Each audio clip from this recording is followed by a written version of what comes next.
Gerald Hemsley thought he had found love with Anaya Rathore, but their marriage quickly unraveled into a deadly secret, one that Detective Clara Vane, neighbor Marcus Ellard, and cousin Ritika Sharma would later uncover in a shocking web of betrayal and murder. Gerald Hemsley had spent most of his life on long, empty highways, hauling goods across Canada in his truck, his world limited to the rumble of the engine and the fleeting faces at roadside diners. When retirement finally arrived, he expected peace, maybe even joy, but what came instead was silence so loud it haunted him.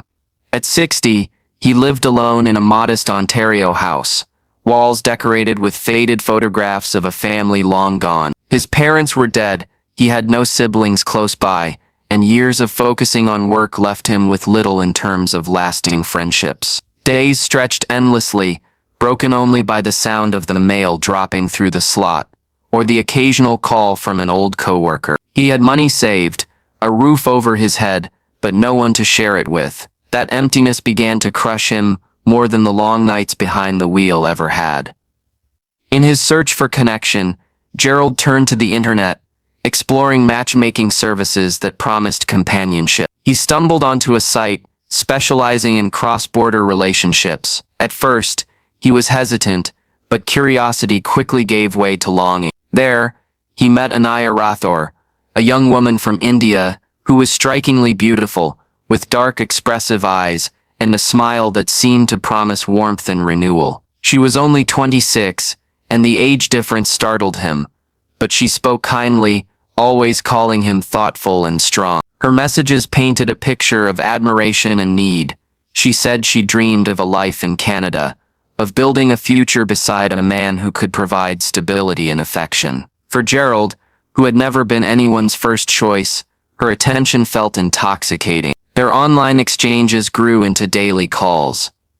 Anaya's words filled his lonely evenings with laughter and hope. She sent him photos of herself in bright saris, standing against sunlit courtyards, her youth and vibrancy drawing him in even deeper. Soon, what began as cautious conversation turned into declarations of affection. Gerald convinced himself it was real, that despite the gap in years and worlds, love had somehow found him. Within months, he arranged a visit to India, stepping into a place of crowded streets, rich spices and overwhelming color, so far removed from his quiet Canadian town. Meeting Anaya in person only reinforced his belief that this was fate. She was attentive, eager, and quick to flatter. Her family welcomed him formally, and although he sensed a stiffness in their smiles, he ignored it, blinded by his own excitement. The marriage happened swiftly, a modest ceremony in India that bound them together legally and emotionally, or so Gerald believed. He returned to Canada with a wife whose presence transformed his daily life. Neighbors in Ontario were surprised by the sudden change. For years, Gerald had been the quiet man next door, always polite but reserved. Now, he walked proudly beside a young, elegant woman whose energy contrasted sharply with his weathered calm. At community gatherings, people whispered about the unusual pairing, but Gerald dismissed the gossip. For the first time in decades, he felt alive. Anaya's arrival filled the empty house with movement, her voice echoing in the halls, her belongings scattered across rooms once left bare. Gerald poured himself into making her comfortable. He bought her jewelry, filled the closets with new clothes, and handed over credit cards without hesitation. He wanted to prove his worth, to give her no reason to regret choosing him. At dinner, he watched her eat with fascination, amazed that someone so young and vibrant now sat across from him every night. To him, she was a gift that had breathed life into the years he thought were winding to a dull end. He even began imagining the possibility of children, despite his age, dreaming of a legacy he thought he had lost. But beneath the surface of his joy, faint shadows began to flicker. Gerald noticed moments when Anaya seemed distracted, her gaze lingering too long on her phone, or drifting toward the window as if lost in thought. He brushed it aside, convincing himself she was adjusting to a new country, a new rhythm of life. He was determined not to ruin the fragile happiness he had built. After all, he told himself, love was about trust. He had finally found what he had spent decades searching for, and he would do anything to hold on to it, no matter how unlikely or precarious it seemed. The first few months of marriage passed in a blur of excitement, but slowly the tone inside Gerald's home began to change. The warmth that Anaya had shown at the beginning began to fade, replaced by a cool distance that Gerald struggled to understand. She no longer lingered in the living room for long conversations, or sat beside him on quiet evenings. Instead, she claimed to be busy adjusting to her new life, spending hours on her phone, or disappearing into other rooms with vague explanations. Gerald tried not to worry, telling himself that a young woman so far from home deserved time to find her footing. Yet, the house that had once felt alive with her presence began to feel like it was slipping back into silence, only this time the silence was heavier, laced with unease. Anaya's requests grew more specific. She insisted on having financial independence, pressing Gerald to open a separate account in her name. He complied, believing it was a gesture of trust and respect. When she spoke of applying for permanent residency, she did it with urgency, as if the marriage itself wasn't complete without the paperwork. Gerald reassured her, reminding her that everything took time, but she always seemed impatient, restless, as if her future depended on each document being processed as quickly as possible. While Gerald saw this as part of her desire to belong, others began to see it differently. Marcus Ellard, Gerald's quiet neighbor, who spent much of his time gardening and watching the comings and goings of the street, noticed patterns that made him pause. He saw unfamiliar cars parked in Gerald's driveway when Gerald was out running errands. He observed young men leaving the house, often in a hurry, their visits timed to Gerald's absences. Marcus wasn't the type to interfere, but the unease grew each time he witnessed something unusual. To him, it looked like a revolving door of secrets that Gerald either didn't see or didn't want to acknowledge. Inside the home, Gerald began sensing a wall between them. Meals were no longer shared with the same warmth. She would eat quickly and retreat to her room. When he suggested outings together, she often claimed she was tired or busy. At night, when the house was supposed to rest in quiet harmony, Gerald heard whispers from her side of the bed or from another room. She spoke in her native tongue, her voice low but urgent, strings of words he couldn't understand but could feel carried intensity. He would lie awake staring at the ceiling, wondering if the laughter on the other end of the line belonged to a family member or to someone else entirely. The contrast between Gerald's devotion and Anaya's growing detachment became sharper each day. He continued to buy her gifts, hoping to rekindle her affection, but she accepted them with little enthusiasm, often tossing them aside after a polite thank you. He noticed she rarely wore the jewelry he purchased, preferring to dress in clothes she ordered online, deliveries arriving almost weekly at their doorstep. Gerald, who had always lived simply, didn't mind the expenses at first, but eventually he wondered why nothing seemed to make her happy. Rumors began to spread quietly in the neighborhood. People whispered about the strange age gap, about the young wife who seemed more interested in her phone than her husband, about the men Marcus occasionally spotted leaving Gerald's house. Gerald, however, remained blind to the speculation. He defended her in his mind, convinced that love required patience and understanding. But as weeks turned into months, the nagging doubt within him grew louder. The woman he had married didn't seem to share the same vision of their life together. One evening, Gerald returned home earlier than expected from a doctor's appointment. He walked into the living room to find Anaya startled, quickly closing her laptop as if she had been caught doing something she should. She brushed it off, claiming she was just chatting with friends back home, but the image of her panicked face stuck with him. It was the first time he truly felt that there might be something hidden behind her polished smile. The warmth of their early days now seemed like a mask, and he began to question whether he had ever truly known the woman he married. The unease in Gerald's mind deepened. He tried to push it away, reminding himself of how desperately he had longed for love before Anaya entered his life. Yet, at the back of his thoughts, a quiet storm began to brew. Something wasn't right, and he could feel it pressing against him like the weight of a truth he wasn't ready to face. Gerald had always prided himself on being a man who trusted too much rather than too little. His years on the road had taught him that suspicion poisoned the spirit, and he had carried that lesson into his marriage with Anaya. But the moment he discovered her laptop left open on the kitchen table, that principle dissolved in seconds. At first, it was innocent curiosity. He only intended to check whether she had left a recipe or shopping list pulled up. Instead, what appeared on the screen was a trail of messages that stopped his breath cold.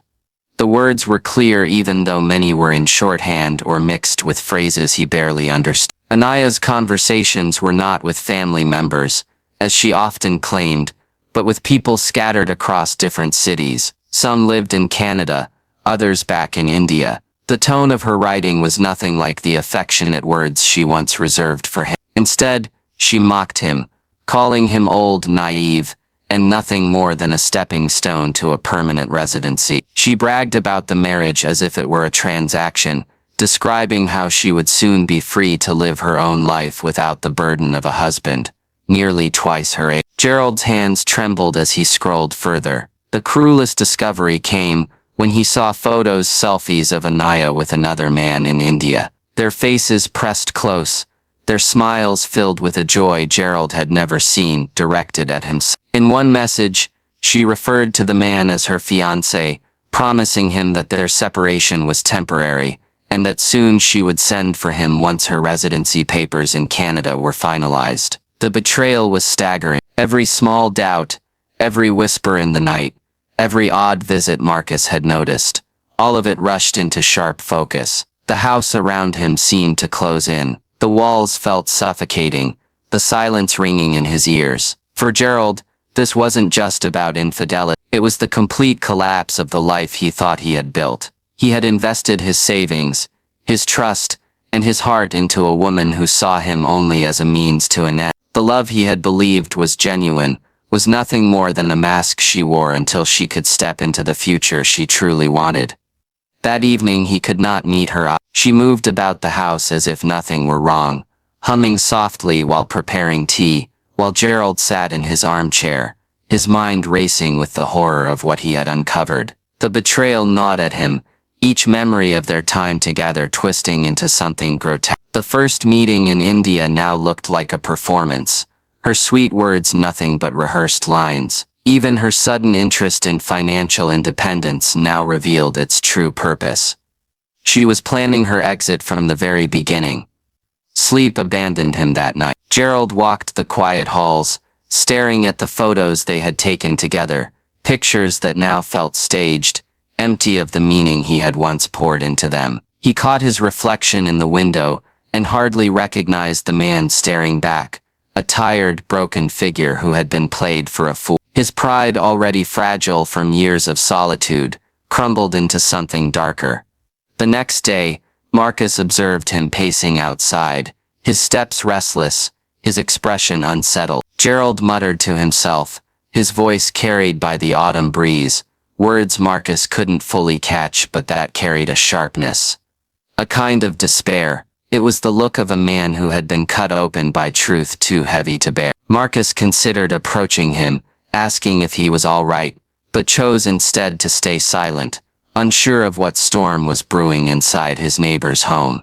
As days passed, Gerald's torment deepened. He could not confront Anaya, not yet. Instead, he watched her more closely, noticing the frequent phone calls late at night, the hushed tone of her voice, the way she smiled at the screen in her hands rather than at him. Each moment confirmed what he already knew but didn't want to accept. Their marriage was nothing more than a carefully constructed scam. The discovery poisoned everything. Meals tasted bitter, her laughter grated on his nerves, and even the sound of her footsteps upstairs made him tighten his fists. Gerald felt trapped in his own home, forced to share space with a woman who had hollowed out his trust and replaced it with humiliation. It was in that suffocating silence, in the relentless reminders of betrayal, that the seed of violence began to take root. He did not see it as anger at first, but as a desperate urge to reclaim control over a life that had been stolen from him. What Gerald did not realize was that this unraveling of trust, this dangerous discovery, was only the beginning of something far darker. The betrayal had already rewritten the course of his story, pushing him toward an irreversible act that would forever shatter the quiet suburb he had called home.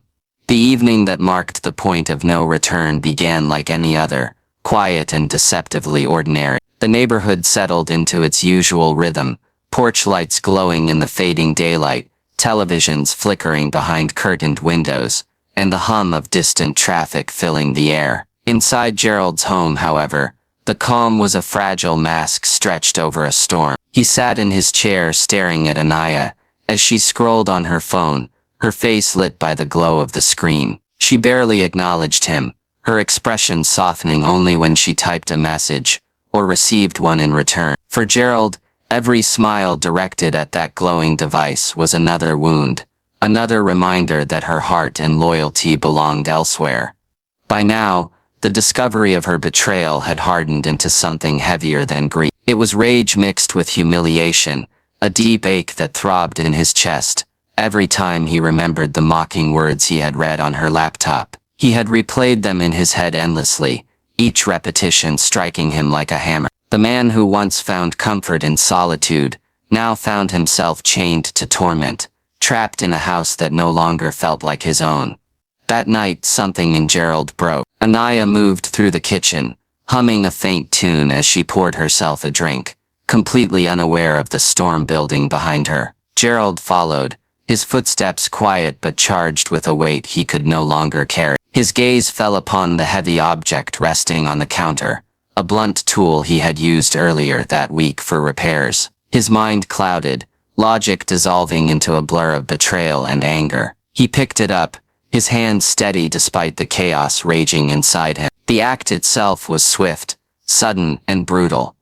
Neighbors later recalled hearing what sounded like a crash, a loud thud followed by silence. No one thought much of it at the time. Houses often made noises in the night, something falling, a door slamming shut with the Inside Gerald's living room, however, the reality was far darker. Anaya collapsed to the ground, her vibrant energy extinguished in an instant. The room, once filled with the traces of her presence, now felt like a void, heavy with finality. Gerald stood over her motionless body, breathing heavily, the tool still clutched in his hand. The enormity of what he had done washed over him in waves. For a brief moment, his rage ebbed, replaced by a hollow quiet that felt almost unreal. The betrayal was over, but so was the life of the woman who had brought both joy and destruction into his home. He looked down at her not with victory, but with a numbness that seeped into his bones.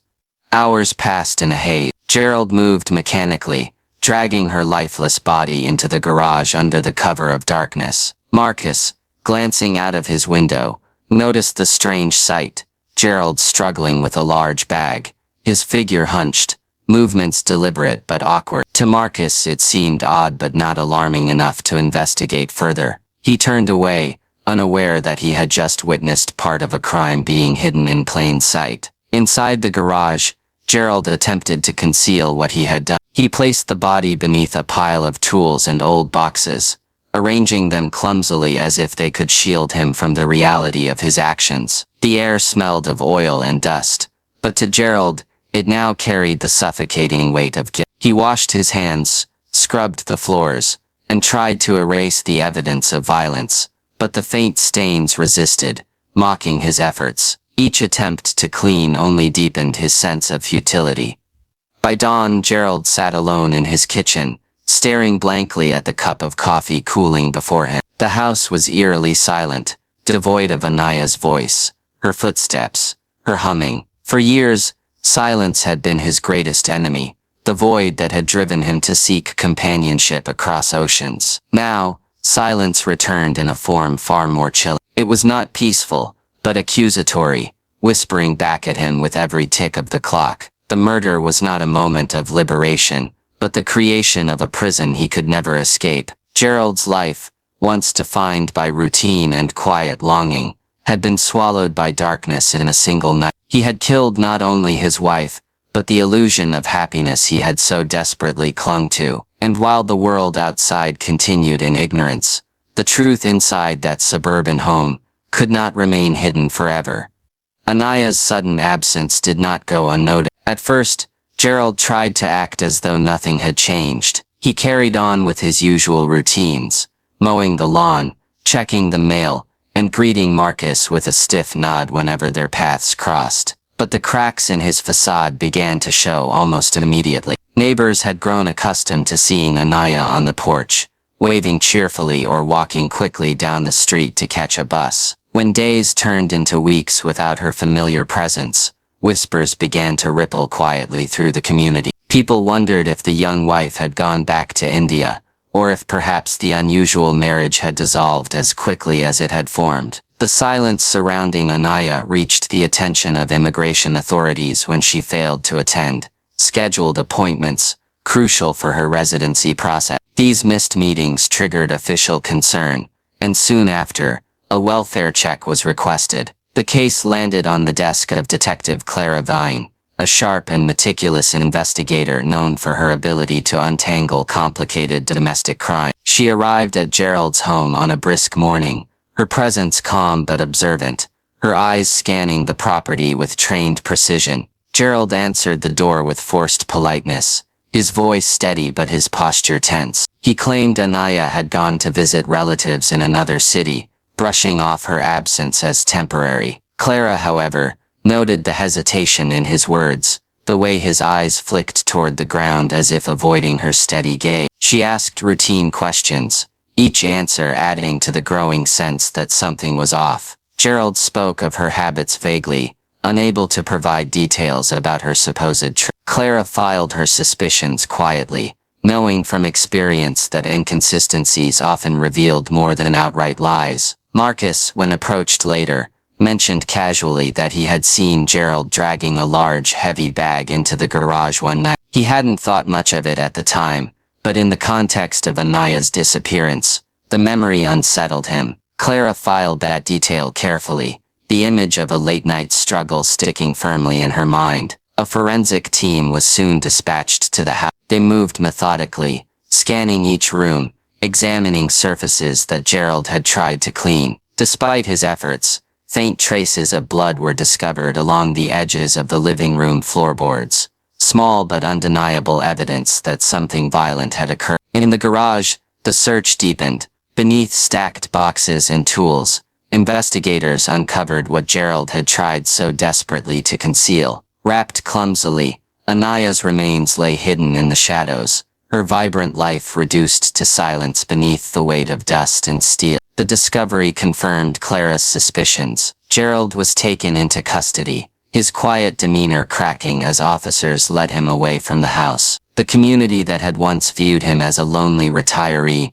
now looked at him with disbelief, struggling to reconcile the image of the gentle neighbor with the man accused of killing his wife. News spread quickly, the story echoing across local headlines and stirring both outrage and sorrow. During questioning, Gerald offered little resistance. His words, though fragmented, revealed the depth of betrayal he had felt upon discovering Anaya's messages. He described the humiliation, the nights of sleepless torment, and the final breaking point that pushed him into violence. His confession painted the picture of a man who had been consumed by love and then destroyed by its betrayal. Yet, in the eyes of the law, his pain did not excuse the brutality of his actions. Back in India, news of Anaya's death reached her cousin, Rathore Sharma. She confirmed what Gerald had discovered too late, that Anaya had confided in her about marrying for immigration, about using Gerald as a means to secure residency before reuniting with the man she truly loved. Ratika's testimony solidified the truth of the scam, adding another layer of tragedy to the case. What began as deception had ended in bloodshed, leaving behind only devastation on both sides of the ocean. As Gerald awaited trial, the weight of his choices pressed down on him. The house he once longed to fill with laughter and companionship now stood as a hollow monument to his downfall. In the end, the story was not just about a marriage gone wrong, but about the dangers of misplaced trust, the fragility of hope, and the destruction born from betrayal. The suburban street returned to its quiet routines, but the memory of what had happened inside Gerald's home lingered, a reminder that behind ordinary walls, extraordinary darkness can take